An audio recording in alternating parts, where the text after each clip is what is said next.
You sit here in Europe in your cushy middle-class chairs. I'm serious about this. And you want to tell me that $2 a day is not a dramatic improvement in their life? It is.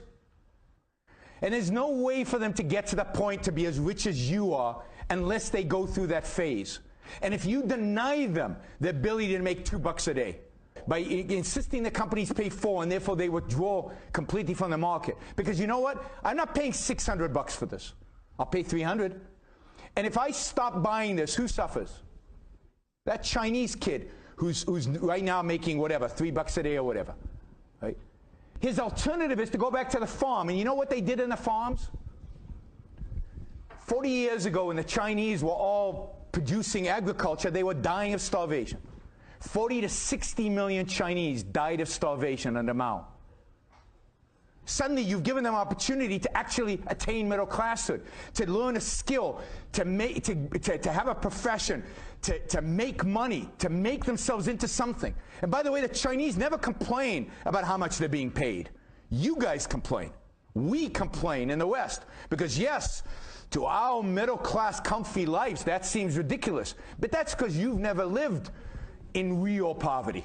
Nobody in England has lived in real poverty the way the Chinese and the Africans and the Indonesians live. Korea is an interesting case study, right? You've got North Korea and South Korea. 50, 60, 70 years ago, South Korea was as poor as North Korea. They were both dirt poor. And then South Korea instituted some economic freedom. And it made it possible for people to go and work for $1 a day, for $2 a day. And they developed skills. And they increased their productivity. And they started building more stuff. And capital came in and increased their productivity even more. And suddenly, and you go to Seoul today, and they're as rich as you are. But they, in 70 years they did, or 60 years, they did what you've done in hundreds of years. How did they do it? Because of the ability to slowly ratchet up.